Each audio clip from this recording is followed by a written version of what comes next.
ଅତି ଲୋଭରୁ ମୃତ୍ୟୁ। ଏକଦା ଜଣେ କୃଷକଙ୍କର ଏକ ଅଦ୍ଭୁତ ହଂସ ଥିଲା, ଯାହା ପ୍ରତିଦିନ ଏକ ସୁନାର ଅଣ୍ଡା ଦେଇଥାଏ। ଉଭୟ ସ୍ୱାମୀ ଏବଂ ସ୍ତ୍ରୀ ସେହି ଅଣ୍ଡା ବିକ୍ରୟ କରି ଅତି ସହଜରେ ଜୀବନ ଅତିବାହିତ କରୁଥିଲେ। ଏହି ଅଣ୍ଡା କୃଷକ ଏବଂ ତାଙ୍କ ପତ୍ନୀଙ୍କୁ ସେମାନଙ୍କର ଦୈନନ୍ଦିନ ଆବଶ୍ୟକତା ପୂରଣ ପାଇଁ ପର୍ଯ୍ୟାପ୍ତ ଅର୍ଥ ଯୋଗାଇ ଦେଇଥିଲା। ଏହିପରି ଅନେକ ବର୍ଷ ବିତିଗଲା। କୃଷକ ଏବଂ ତାଙ୍କ ସ୍ତ୍ରୀ ଦୀର୍ଘ ସମୟ ଧରି ଖୁସିରେ ବଞ୍ଚିଲେ। ମାତ୍ର ଦିନେ କୃଷକ ଚିନ୍ତା କଲା, ଆମେ କାହିଁକି ଦିନକୁ କେବଳ ଗୋଟିଏ ଅଣ୍ଡା ନେବା ଉଚିତ?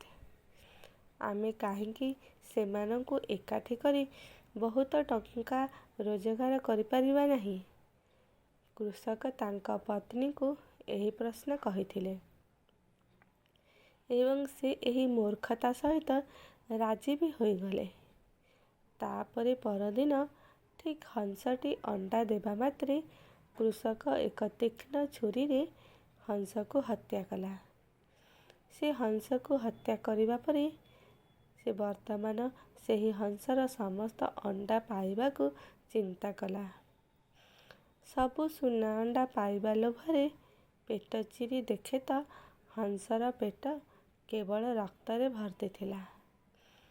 ଏଥର କୃଷକ ନିଜର ଭୁଲକୁ ଅନୁଭବ କଲା ଏବଂ ହଜିଯାଇଥିବା ସମ୍ବଳ ଉପରେ କାନ୍ଦିବାକୁ ଲାଗିଲା।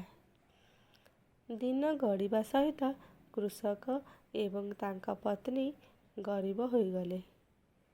ବର୍ତ୍ତମାନ ସେମାନେ କେତେ ଦୁର୍ଭାଗ୍ୟ ଏବଂ କେତେ ମୂର୍ଖ ତାହା ହୃଦୟଙ୍ଗମ କରିବାକୁ ଲାଗିଲେ।